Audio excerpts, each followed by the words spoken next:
Did you get that rabbit? Did you? I bet you did.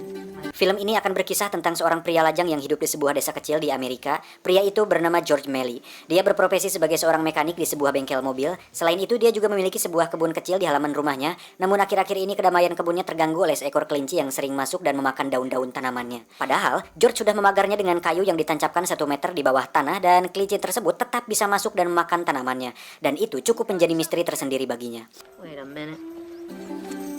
Wait a damn minute. Tak lama datanglah teman dekat George yang bernama Ned. Dia membawa panel surya untuk George sebagai hadiah ulang tahunnya yang jatuh tepat di hari ini. So happy birthday. Thanks, Nate. Thanks. See ya. See you later. But they're never ever gonna return.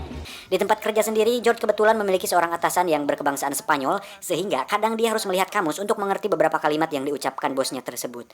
Tak lama datanglah seorang wanita pengrajin kursi yang menitipkan barang dagangannya tepat di depan bengkel tempat kerjanya. Wanita itu bernama Lacey, seorang janda beranak 2. George sebenarnya tertarik kepada Lacey, namun belum ada respon yang positif sehingga dia seperti digantungkan oleh Lacey tersebut. Would you please come tonight? No, not tonight. Singkat cerita, malam pun tiba. Terlihat teman-temannya merayakan ulang tahun George di sebuah bar di sana. Bahkan George menerima hadiah ulang tahun berupa papan catur dari seorang mantri desa di sana. Dan sampai sini bisa disimpulkan bahwa George adalah seorang pria sederhana yang memiliki kehidupan biasa dan teman-teman dekat yang care pada George. Happy cumpleaños, amigo. Namun kesederhanaan itu akan berubah ketika George berpamitan dengan salah satu temannya saat berada di luar. Ketika itu, George melihat beberapa cahaya di langit dan salah satunya seperti menabrak ke hadapan George.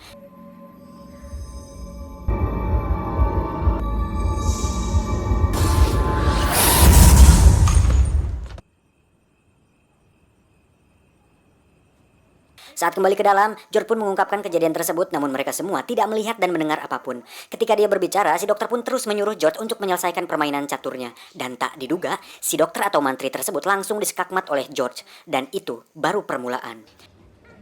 Now checkmate. You mean he beat you?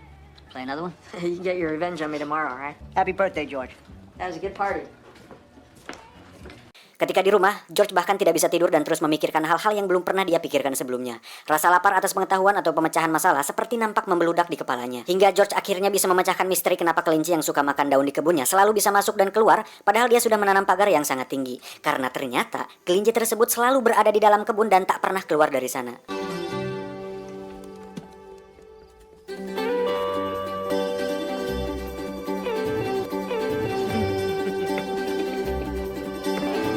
Tak cukup sampai situ, George bahkan pasti berbahasa Spanyol melebihi orang Spanyol itu sendiri. Atiende, señor. Estoy ocupado. Canaldo. Ecaros. You speak Spanish better than I do now. Yeah, better than me too.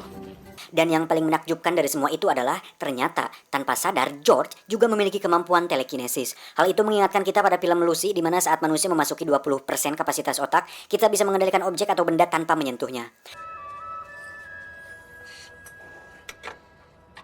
Hari-hari setelah itu menjadi sangat berbeda untuk George, di mana dirinya tiba-tiba mengetahui tentang segala sesuatu dan memandang semuanya dari perspektif yang berbeda.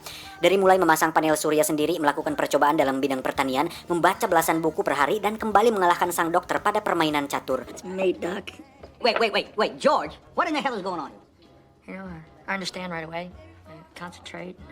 Dan yang menjadi masalah adalah orang-orang sekitar menganggap aneh terhadap George. Satu lagi, bagaimana George bisa mendapatkan semua ini adalah masih menjadi misteri dan entah karena UFO atau alien atau karena obat-obatan tertentu, entahlah, hanya mbak-mbak masas di tempat pijat yang tahu. Tidak hanya orang-orang sekitar yang merasa terkejut, Ned yang merupakan teman dekat George pun terlihat melongo mendengar perkataan George yang terlalu cepat dan mengetahui tentang segala sesuatu. Tak lama, George pun mendengar sesuatu semacam frekuensi unik di radio milik Ned. Ned pun menjelaskan bahwa itu hal wajar dan sering terjadi sebagai suatu gangguan frekuensi biasa. Tapi George menyimpulkan bahwa itu adalah sebuah kode Morse, di mana dirinya dan Ned dengan iseng mengirim balasan terhadap kode tersebut. Dan ternyata itu akan menjadi masalah untuknya nanti. We'll be watching. Yeah. I was watching. Oh my God. This is cool. Hingga tibalah saatnya George menghabiskan malam dengan membaca buku, akhirnya dia menyadari bahwa dirinya bisa menggerakkan benda yang disebut dengan telekinesis.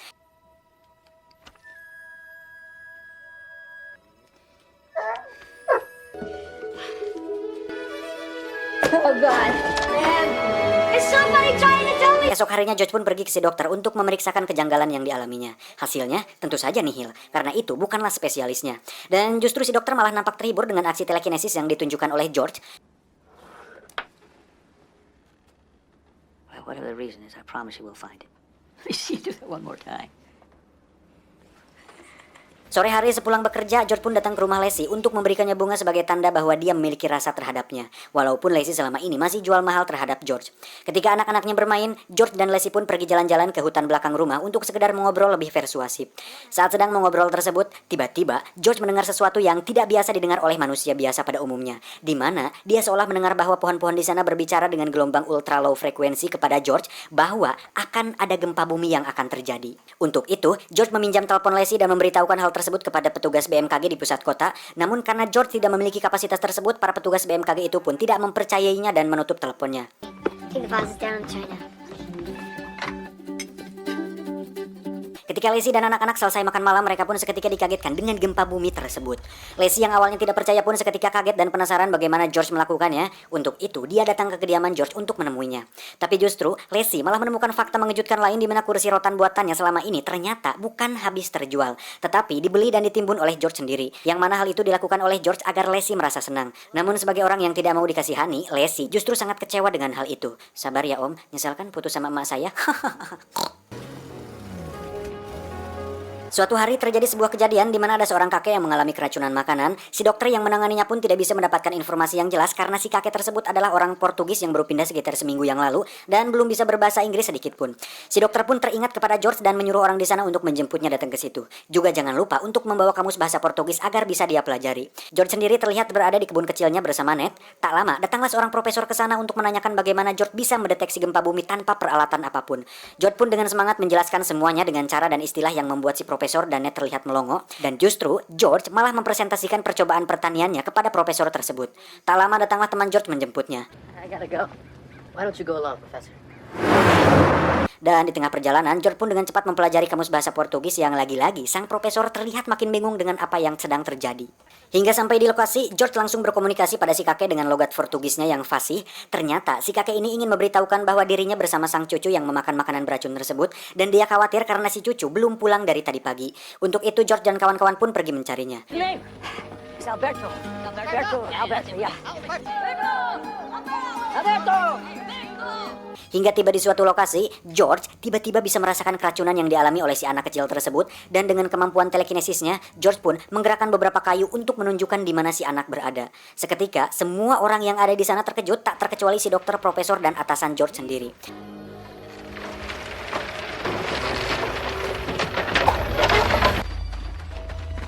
Beruntung si anak masih bisa diselamatkan dan langsung dibawa ke rumah sakit hospital untuk dirawat di sana. Si profesor yang penasaran dengan semua itu akhirnya mengundang George untuk datang ke universitasnya, dan George mengiyakannya. Sementara itu ibu dari anak tersebut pun berterima kasih atas pertolongannya dan memeluk George atas tindakannya tersebut.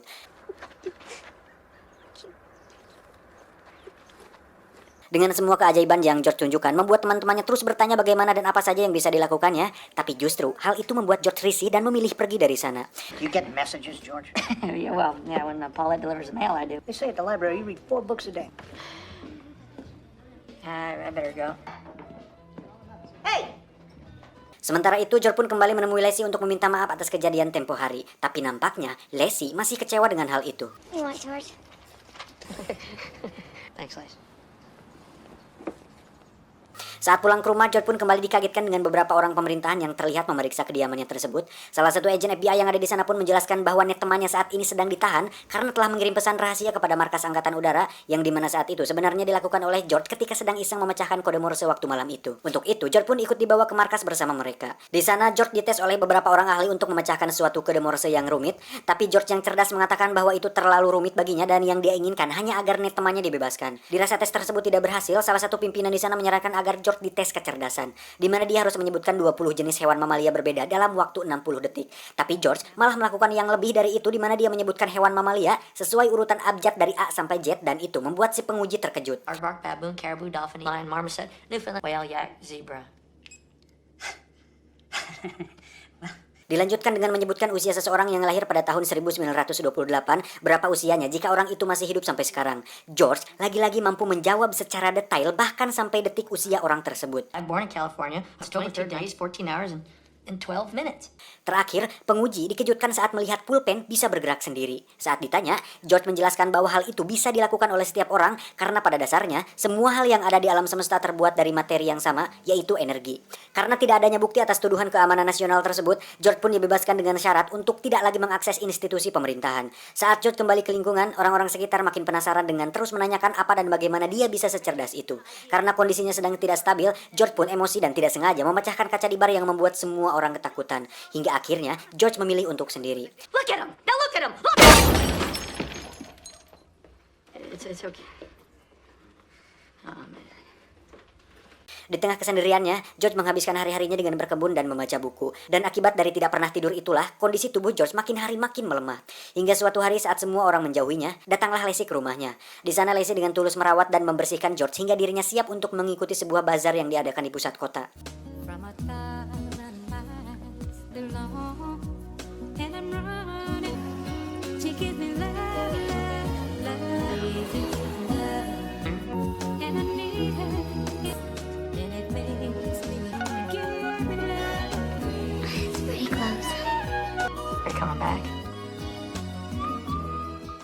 Saatnya tiba, terlihat George dikerumuni oleh orang-orang yang penasaran terhadapnya, di mana mereka semua terus melayangkan pertanyaan bagaimana dan apa yang telah membuatnya menjadi secerdas itu. Merasa tertekan dengan banyak pertanyaan, kondisi George pun melemah hingga akhirnya dia terjatuh dan kembali melihat cahaya yang waktu itu dia pernah lihat.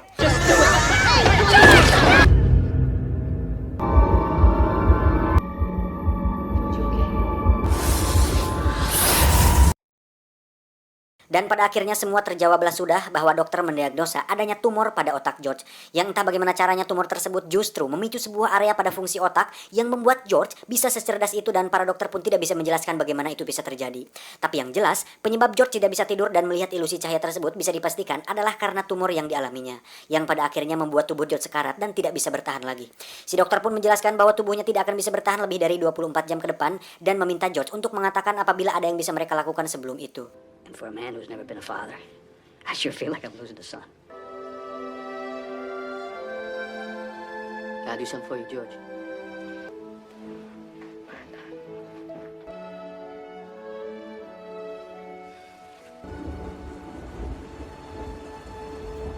Sementara itu, seorang ahli otak dari sebuah laboratorium meminta untuk bertemu dengan George. Di situ sang ilmuwan meminta agar George bisa mengizinkannya untuk mengotopsi dan meneliti otak George sehingga hal itu diharapkan bisa menjadi sebuah langkah baru di dunia ilmu pengetahuan dan dapat berguna bagi penelitian modern. Namun George menolak karena sebagai seorang manusia, dia memiliki hak terhadap otaknya dan ingin mati seperti seorang manusia normal pada umumnya. Hingga saat dirinya diberikan obat tidur, George pun pura-pura menelannya yang padahal dia campur dengan sebuah puding di mana puding tersebut dia berikan pada salah seorang staf rumah sakit di sana. Dan tujuan George kabur adalah untuk menemui Lacey dan ingin menikmati saat-saat terakhir dengan orang yang dicintainya.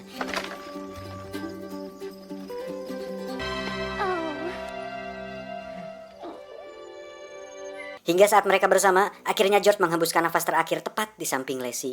Goodbye, honey. No.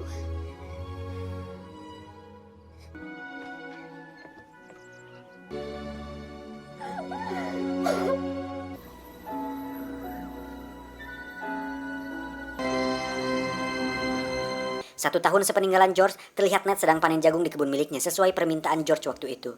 Dan hari ini adalah tepat hari di mana George berulang tahun. Dan walaupun George sudah tidak ada, mereka tetap merayakannya untuk mengenang kepergiannya. Bukannya tahlilan. Tamat, ending yang sangat menyedihkan.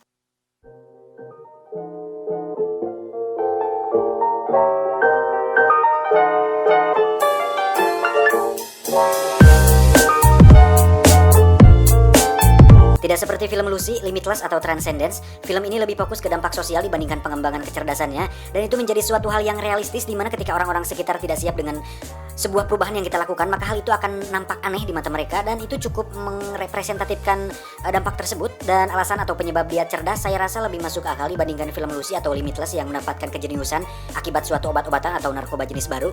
Karena sejauh yang saya ketahui, narkoba atau obat-obatan justru membuat seseorang kecanduan dan berakhir dengan kesengsaraan. Dan buat saya pribadi, saya merasa bersyukur dan merasa cukup dengan IQ saya yang sekarang, yang dimana terlalu cerdas tidak, terlalu bodoh juga tidak salah. Saya John IQ 7 mengucapkan terima kasih dan jangan lupa makan ya, nanti kamu sakit loh. Ya, makan ya. Lebih bye, I love you. Ati ampela dinosaurus.